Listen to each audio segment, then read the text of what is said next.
Hello friends, so today we are going to finish this chapter. आज हम लोग इस चैप्टर के जो भी टॉपिक्स बाकी है वो हम लोग कंप्लीट कर लेंगे। इसके पहले वाले सेशन से हमने स्टार्ट किया हुआ है रिफाइनिंग प्रोसेसेस, और रिफाइनिंग प्रोसेसेस का ये लास्ट टॉपिक है। Distillation method, liquation method, electrolytic refining हमने खत्म किया हुआ है। तो आज हमारे पास जो टॉपिक है बहुत ही इंपॉर्टेंट है। बराबर मेक श्योर कि ये वीडियो जो है आप पूरा देखिए और उसके बाद अपने नोट्स बनाइए, क्योंकि ये जो है एनसीईआरटी के अंदर इतने इंपॉर्टेंट टॉपिक माने जाते हैं जिसमें से कॉम्पिटिटिव लेवल पे भी क्वेश्चंस आते हैं, और बोर्ड में तो 100% इसमें से क्वेश्चंस आते ही रहते हैं। बराबर।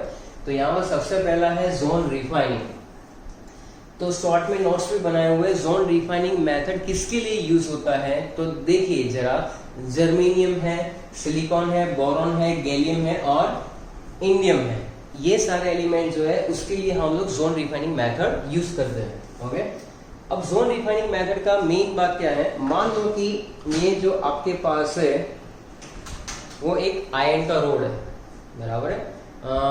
कोई भी मेटल जो है, आयरन का रोड तो नहीं हम लोग बोल सकते, जिसको भी हमें प्योरीफाई करना है, सॉरी फॉर दैट, सिलिकॉन है या तो जर्मेनियम है या तो बोरॉन है, इसका ये हमने रोड लिया हुआ है। रोड जो है उसके अंदर इम्प्योरिटीज प्रेजेंट है। बराबर है। अब हम लोग क्या करेंगे कि इस इम्प्योरिटी को निकाल देना है। तो इम्प्योरिटी को निकालने के लिए हम लोग इसके आसपास जो है सर्कुलर हीटर घुमाएंगे।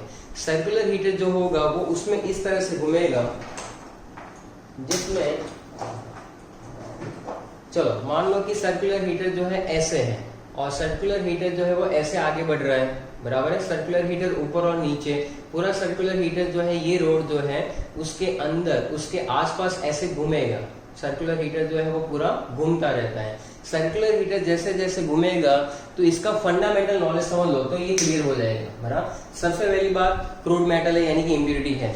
इम्प्योरिटी के अंदर क्या होगा कि हमें इम्प्योरिटी को सेपरेट करना है। अब इम्प्योरिटी के अंदर सेपरेशन के लिए सर्कुलर हीटर जैसे जैसे घूमेगा, यहाँ पर इम्प्योरिटी की खासियत ये है, इम्प्योरिटी की एक ये बात स्पेशल है कि वो मोल्टन जोन के अंदर, बराबर, मोल्टन जोन के अंदर कैसा रहता है, वो सॉल्युबल रहता है। Impurities are more soluble in molten state than in a solid state of a metal.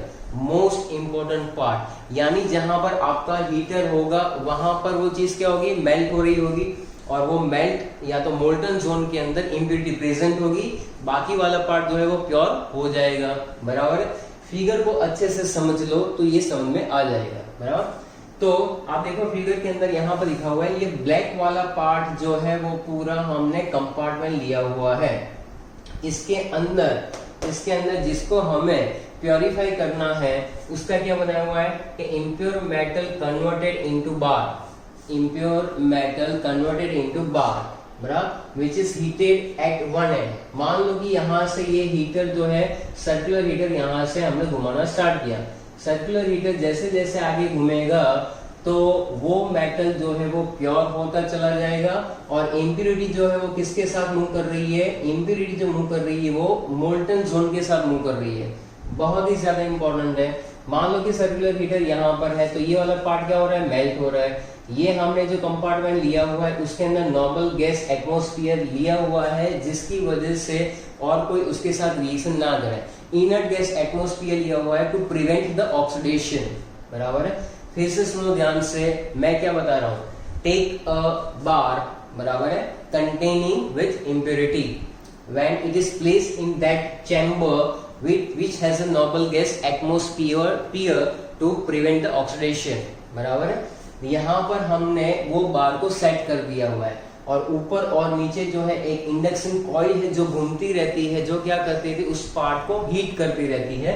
जैसे इंडक्शन कॉइल घूमेगा वैसे वैसे क्या होगा कि ये वाला जो है वो तो मैंने एक स्टेट बताया हुआ है कि मान लो कि आपका हीटर अभी यहाँ पर है, यानी कि बीच वाला पार्ट जो है वो क्या है, मोल्टन जोन है। वो क्या है तब, मोल्टन जोन है containing with impurity, molten zone containing with impurity.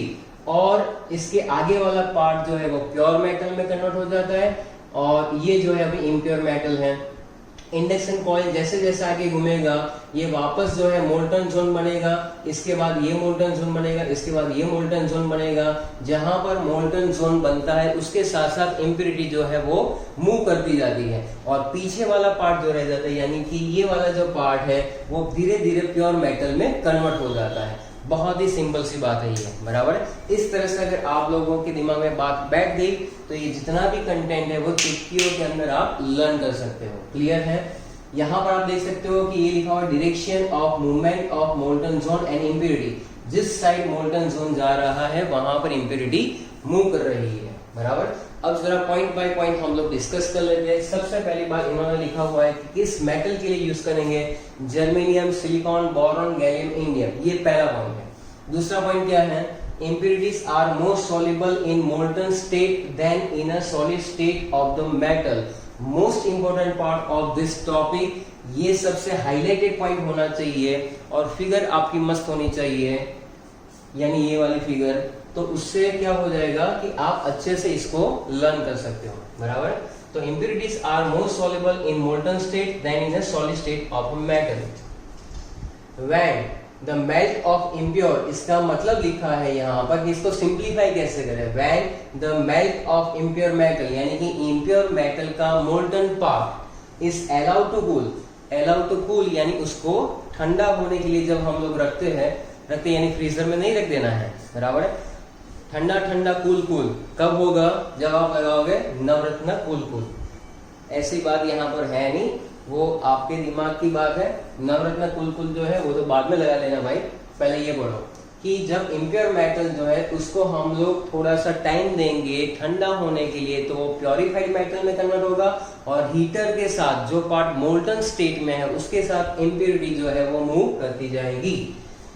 Impure metal is converted into bar which is heated, बराबर है, at one end। मान लो कि ये हमने ले लिया जिसका आपको प्योरिफिकेशन करना है। तो अच्छा चलो यहाँ से, अब यहाँ से ये हीटर घूमना स्टार्ट किया। मान लो कि हीटर जो है वो अभी यहाँ पर है। हीटर जहां पर है वो पार्ट कैसा है, मेल्ट हो रहा है, उसमें इम्प्योरिटी सॉल्युबल है। जैसे ये हीटर आगे बढ़ा, मान लो कि ये वाला जो मेरा हाथ है वो हीटर है, जैसे ये बीच में आया तो ये वाला पार्ट जो है, ये वाला पार्ट वो क्या होना स्टार्ट हो जाएगा, वेरी गुड, सॉलिडिफाइड। ये जो सॉलिडिफाइड हो रहा है बेटा, that is converted into pure metal. जैसे ही आगे जाएगा तो बीच वाला पार्ट सॉलिडिफाई हो जाएगा और वो प्योर मेटल में कन्वर्ट हो जाएगा। और ये वाला पार्ट है जहां पर मैंने इसको पकड़ा हुआ है, that is called molten zone, जिसमें इम्प्योरिटी है। इस तरह से ये जो हीटर है घूमता रहता है और इस तरह से क्या हो जाएगा, एक टाइम ऐसा आएगा जहां पर लास्ट एक एंड पे हमारे पास ऐसी चीज रह जाएगी। मान लो कि ये ढक्कन जो इसका लास्ट पोर्शन, ढक्कन तो आगे है, ये वाला लास्ट पोर्शन जो है वो क्या हो गया कि सब कुछ घुमा फिरा कर मोल्टन जोन में इम्प्योरिटी यहाँ पर कलेक्ट हो गई। फिर इसको काट के यहाँ से डिस्कार्ड कर दो, that is your pure metal, complete. और कुछ भी इसमें होना ही नहीं चाहिए, ये चीज यहाँ पर ही क्रैक हो जाएगी, खत्म। चलो आगे है। और एक और बात याद रखना कि ये जो हम लोग रखते हैं, यहाँ पर लिखा हुआ है कि process usually carried out in a inert atmosphere to prevent oxidation of metal. ये एक इंफॉर्मेशन है जिसको आपको याद रखना है। चलो खत्म। नेक्स्ट है हमारे पास vapour phase refining. Vapour phase refining के अंदर दो मेन पॉइंट याद रखने हैं। एक तो आपका इम्प्योर मेटल, जनरली जैसे निकल है, जिरकोनियम और टाइटेनियम के लिए प्रोसेस की जाएगी। बेसिक फंडामेंटल नॉलेज क्या है कि आपने जो है क्या ले लिया, निकल ले लिया। निकल जो था वो क्रूड मेटल था, यानी कि वो इम्प्योर था, बराबर है। अब वो आपने ले लिया और आप लेबोरेटरी में चले गए। आपने बोला कि इसको क्या करना है, प्योरीफाई करना है। तो आपके पास दो बड़े बड़े चेम्बर हैं, जिसके अंदर पहले चेम्बर में क्या है कि कार्बन मोनोऑक्साइड जो है वो गैस वहां से पास होती है, वो निकल के साथ रिएक्शन देगी। निकल के साथ रिएक्शन कौन देगा, CO, कार्बन मोनोऑक्साइड, बराबर है। तो ये बात की बात है, पहले मैं क्लेरिफाई कर देता हूँ दो पॉइंट। सबसे पहला पॉइंट है कि जो भी आपका इम्प्योर मेटल है उसको कन्वर्ट करेंगे हम लोग एक वॉलेटाइल कंपाउंड के अंदर, बराबर। वॉलेटाइल कंपाउंड ऐसा होता है जिसको हम लोग बाद में इजिली डिकम्पोज कर लेते हैं। वॉलेटिलिटी का मतलब है कि इसमें से वो डिकम्पोज इजिली हो जाए। The crude metal converting into suitable volatile compound, crude metal को कन्वर्ट किया जाता है सुटेबल वॉलेटाइल कंपाउंड के with suitable reagent at low temperature. Low temperature पे सबसे पहले क्या करेंगे, उसको हम लोग हीट करेंगे, जिसके साथ वो कन्वर्ट हो जाएगा किसमें, वॉलेटाइल कंपाउंड में। अभी बताता हूं मैं। नेक्स्ट है वॉलेटाइल कंपाउंड इजीली डिकम्पोज। जो तुमने बनाया वॉलेटाइल कंपाउंड वो ऐसा होना चाहिए कि इजीली डिकम्पोज हो जाना चाहिए, जिसमें मेटल अलग, वापस जो सुटेबल रिएजेंट था वो सेपरेट हो जाएगा। बराबर। मैं आपको एक छोटी सी फिगर के थ्रू इसको एक्सप्लेन करने का ट्राई कर रहा हूं। बराबर। मान लो कि आपके पास ऐसा एक कंपार्टमेंट है,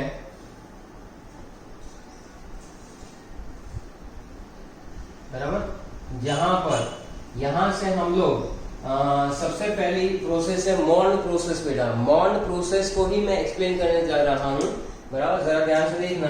तो यहाँ पर, यहाँ पर, यहाँ पर, यहाँ पर, ऐसे अलग अलग जगह पर हमारे पास क्या है, इम्प्योर निकल। क्या है, इम्प्योर निकल। बराबर, निकल एलिमेंट है, निकल निकल मत करना वरना निकल जाएगा फिर। हाँ चलो, तो यहां से आगे दूसरा चैम्बर है जहां पर क्या काम हो रहा है तो वो मैं बता रहा हूं।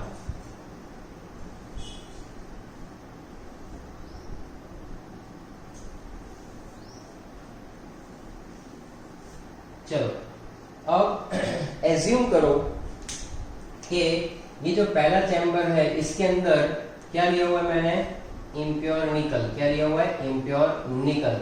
बराबर। यहां से कार्बन मोनोऑक्साइड के ऐसे बबल गैस फॉर्म में कार्बन मोनोऑक्साइड अंदर घुसा। जैसे ही अंदर घुसा उसने ये सबके साथ कांटेक्ट में आया। जैसे कांटेक्ट में आया तो उसने इम्प्योर निकल में से सिर्फ निकल के साथ रिएक्शन किया, इम्प्योरिटी के साथ नहीं किया। बराबर है। उसमें होता क्या है कि जब इम्प्योरिटी के साथ रिएक्शन देगा वो, बराबर है, तो क्या होगा, तो मैं आपको यहाँ पर लिखकर समझाता हूँ। ये सबसे पहली बात है जिसको कहते हैं मॉन्स कार्बोनिल प्रोसेस। क्या कहेंगे, Mond's carbonyl process. Mond's, okay. तो सबसे पहली मेथड है मॉन्ड कार्बोनिल, या तो मॉन्ड प्रोसेस भी कहते हैं, कार्बोनिल प्रोसेस, या तो पूरा मॉन्ड कार्बोनिल प्रोसेस। भाई साहब ये साइंटिस्ट का नाम है, क्या बार बार पूछते रहते हो। मॉन्ड कार्बोनिल प्रोसेस में मॉन्ड जो है ना वो साइंटिस्ट था, बढ़िया, हमारे जैसा नहीं कि कोरोना में घर पे बैठ के आराम से ये कभी पबजी खेलता रहता है, कभी ये खेलता रहता है, वो पढ़ाई भी करता था। बराबर, तो रिसर्च भी की थी उसने। तो मॉन्ड कार्बोनिल प्रोसेस में यहाँ से क्या हो रहा है बेटा, CO। सबसे पहला स्टेप है crude metal converting into suitable volatile compound. यहां से जैसे CO अंदर घुसेगा वैसे इसके साथ रिएक्शन करेगा। तो पहला स्टेप क्या है, फर्स्ट स्टेप ऐसा है कि निकल जो है, इम्प्योर निकल when reacted with carbon monoxide, when reacted with carbon monoxide converting, बराबर, कार्बन मोनोऑक्साइड के साथ जब रिएक्शन देगा और टेम्परेचर जो होगा 330 से 350 का टेम्परेचर होगा kelvin, then it is converted into NiCO4। इसमें कन्वर्ट हो रहा है NiCO4 यानी टेट्रा कार्बोनिल निकल।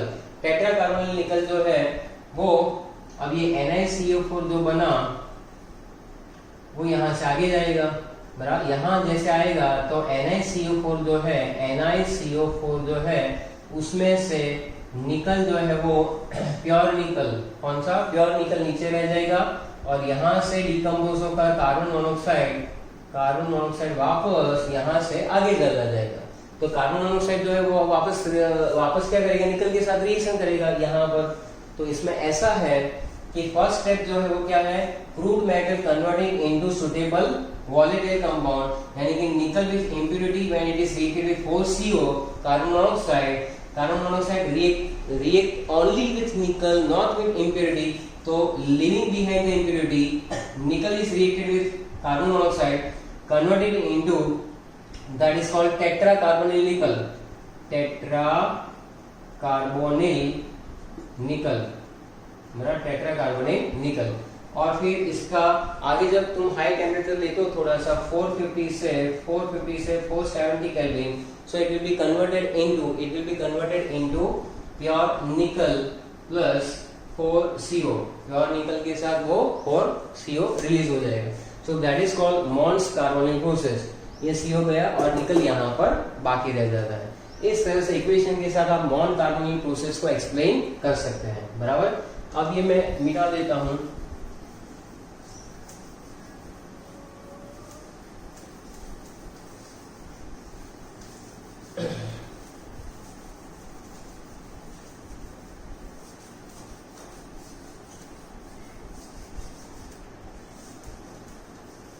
तो ये हो गया आपका वेपर फेज रिफाइनिंग का पहला प्रोसेस, जिसको कहते हैं मॉन कार्बोनिल प्रोसेस। अभी हम लोग क्या कर रहे हैं, अभी हम लोग डिस्कस कर रहे हैं बेटा वेपर फेज रिफाइनिंग में second method, vapour phase refining के अंदर second method that is called van Arkel method, that is called van Arkel method.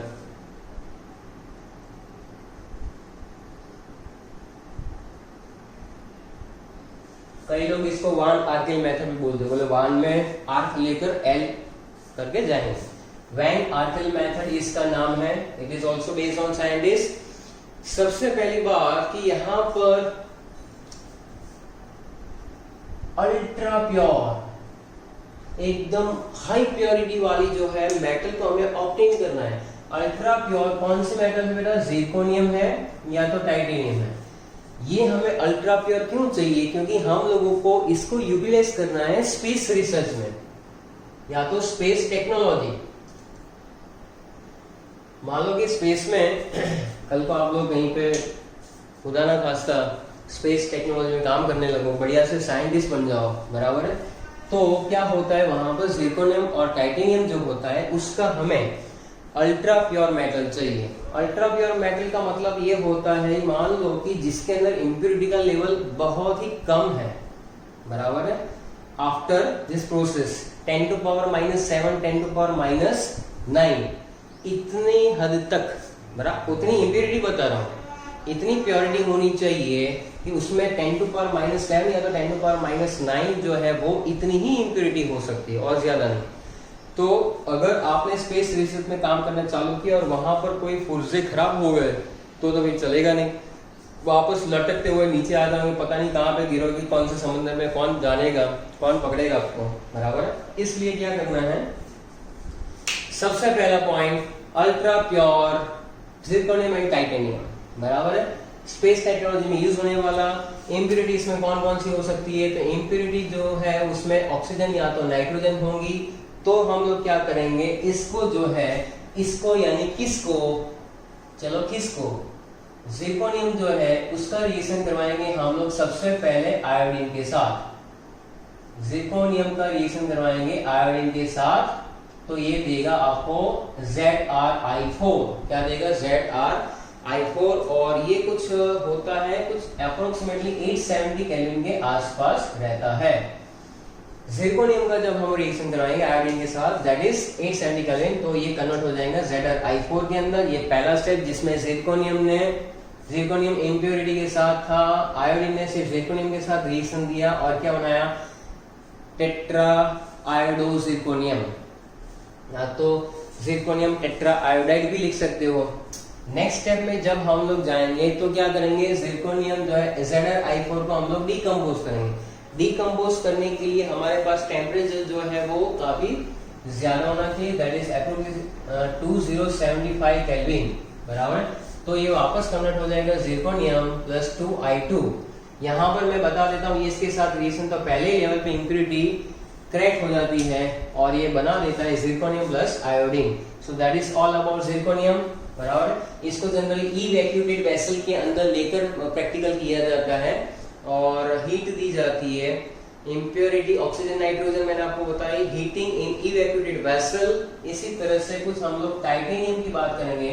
Titanium में सेम इक्वेशन आएगा, अपनी नोटबुक में खुद लिखो तो किस तरह से इक्वेशंस वहां पर डिजाइन हो सकते हैं। वेरी गुड, आप बिल्कुल सही हो। 523 केल्विन, तो ये बना देगा TiI4 टाइटेनियम टेट्राआयोडाइड, और 1700 केल्विन पे हीट करोगे, ग्राम से टाइटेनियम अलग और आयोडीन भी अलग। इस तरह से ये इक्वेशंस है, that is called van Arkel method used for the zirconium and titanium. यहाँ तक हम लोगों ने कंप्लीट किया है। अभी एक और मेथड बाकी है जिसको कहते हैं, यहाँ पर आप लोग देख सकते हैं कि क्रोमेटोग्राफिक मेथड के अंदर जो फिगर है वो ड्रॉ की हुई है। इसके अंदर किया गया है बेसिकली क्रोमेटोग्राफिक मेथड का मतलब क्या होता है, बराबर। हम सेपरेशन कर रहे हैं मिक्सचर में से कंपोनेंट्स को, बराबर। कोई एक मिक्सचर है, मान लीजिए कि उसके अंदर ए बी और सी कंपोनेंट है, उसको सेपरेट करने के लिए जो टेक्निक यूज होती है उसको क्या कहते हैं, क्रोमेटोग्राफी। क्रोमेटोग्राफी बेसिकली है क्या, it is a physical technique. तो यहाँ पर पॉइंट्स जो है वो लिखते जाइए आप लोग। सबसे पहले कि इट इज अ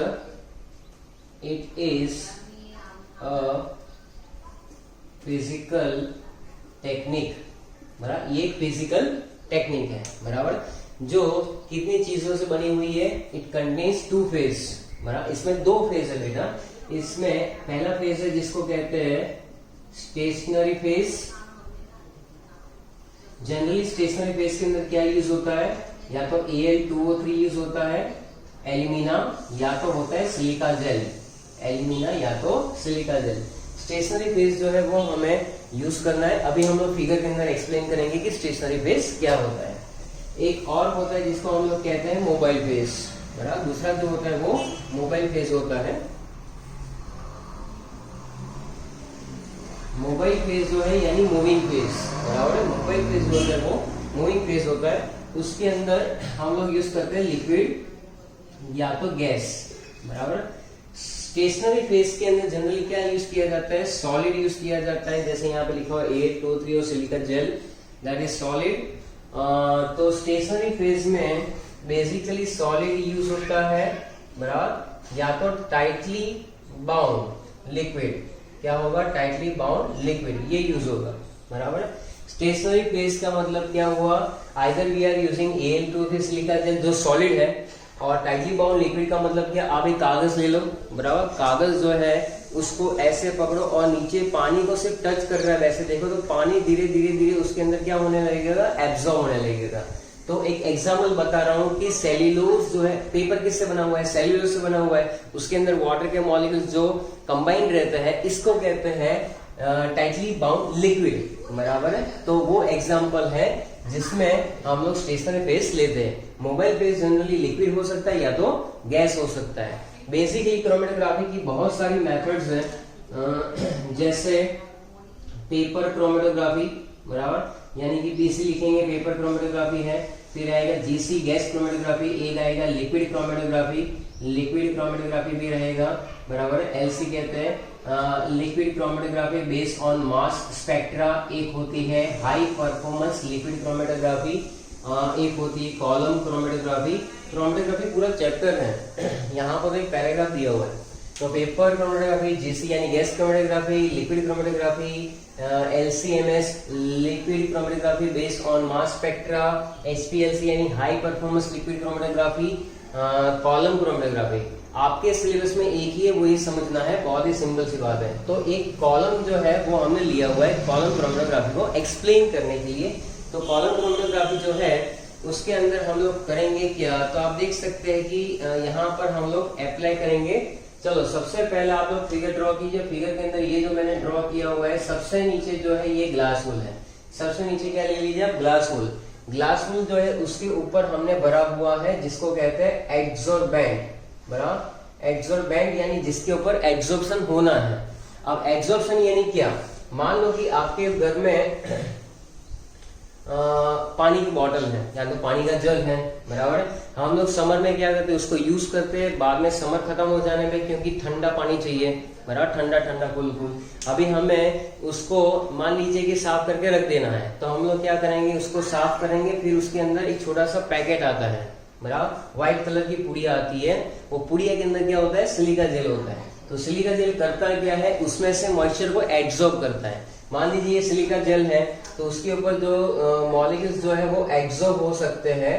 तो ये जो मैंने ड्रॉ किया हुआ है, ये सारे पार्टिकल जो है वो इसके ऊपर एब्जॉर्ब हो रहे हैं। तो ये जो ब्लैक कलर का है उसको हम लोग सिलिका जेल बोलते हैं, और वही हमारा एब्जॉर्बेंट है। तो एब्जॉर्बेंट में यहाँ पर हम लोग क्या ले सकते हैं, यहाँ पर ले सकते हैं Al2O3 या तो सिलिका जेल। फिलहाल Al2O3 दिमाग में रखो।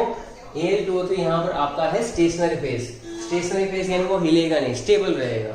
तो मैं लिख रहा हूं शॉर्ट में एसपी। एसपी का मतलब है स्टेशनरी फेज। अब आपको जिसको सेपरेट करना है वो मिक्सचर आप ऊपर से ऐड करेंगे। तो सबसे पहले यहाँ पर हम लोग मिक्सचर ऐड करेंगे। तो मिक्सचर मैंने ऐड कर दिया हुआ है। ये मिक्सचर जो है उसमें कंपोनेंट है ए, बी और सी। 3 कंपोनेंट है अलग अलग, ए, बी और सी। ये इसमें ट्रैवल करेगा बेटा, बराबर है। ऐसे ट्रैवल नहीं करेगा, इसके अंदर और एक चीज हम लोग ऐड करेंगे जिसको कहते हैं सॉल्वेंट। या तो पहले से प्रॉपर सॉल्वेंट में आप मिक्स करके भी उसके अंदर आप डाल सकते हैं। एबीसी कंपोनेंट हमने ऐड किया, उसके बाद हमने सॉल्वेंट लिया, बराबर है। तो जो सॉल्वेंट लिया हुआ है उसके साथ एबीसी मिक्स होकर क्या करेगा, अपनी अपनी कैपेसिटी के हिसाब से यहाँ पर ट्रैवल करना स्टार्ट करेगा। ट्रैवल करना जैसे ही स्टार्ट करेगा तो आप देखोगे कि अपनी एब्जॉर्बिंग कैपेसिटी अलग अलग होती है, बराबर है।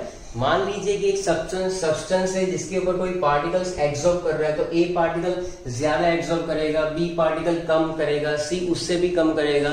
इस तरह से होता है। जो जितना एब्जॉर्प्शन जो है, मान लीजिए कि एब्जॉर्प्शन कम हो रहा है, उसके बेसिस पे वो ट्रैवल करता है। तो ये 3 जो मिक्सचर है, ए बी सी कंपोनेंट है मिक्सचर के अंदर, उसकी ट्रैवलिंग स्पीड अलग अलग होगी depending upon the absorbing capacity, बराबर है, या तो एब्जॉर्बिंग उसकी एबिलिटी जो है। तो आप लिखते रहिए साथ में कि भाई यहां पर आप लोग लिख सकते हैं कि सपोज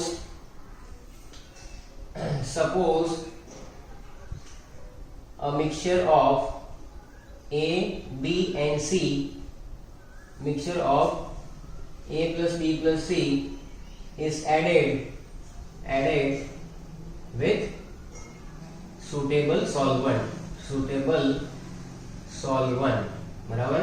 हमने वो ऐड कर दिया। अभी क्या लिखेंगे, मान लो कि वहां पर कंपोनेंट A है वो स्ट्रांगली एब्सॉर्ब हो रहा है, बराबर है। Component A is strongly absorb, बराबर। B जो है उसका B is moderately absorb, C जो है is weakly absorb। तो अपने अपने एब्जॉर्बिंग कैपेसिटी के हिसाब से वहां पर 3 अलग अलग बैंड बनेंगे। बैंड जो बनेंगे उसमें मान लो कि A यहां पर बैंड बना रहा है, B यहां पर बना रहा है, C यहां पर बना रहा है। तो आप देख सकते हैं यहां पर मैं ड्रॉ कर रहा हूं, ये बैंड है, डिफरेंट कलर बैंड है। A है, B है और ये C है। तो यहाँ पे लिखा है A is strongly absorbed, B is moderately, C is weakly। तो इसका मतलब ये हुआ कि जो वीकली एब्जॉर्ब होता है उसका ट्रैवलिंग रेट जो होता है वो फास्ट होता है, वो फास्ट ट्रैवल करता है, तब जाके वो सबसे नीचे आएगा। चलो इतना हो रहा है तो लिखते रहिए। C जो है वीकली एब्जॉर्ब हो रहा है तो ट्रैवल फास्टेस्ट। C अगर वीकली एब्जॉर्ब हो रहा है तो उसको क्या लिखेंगे, ट्रैवल फास्टेस्ट। एंड A जो है स्ट्रॉन्गली एब्जॉर्ब हो रहा है तो उसका ट्रैवलिंग रेट कैसा है, बहुत ही कम है। कंप्लीट कीजिए इतना।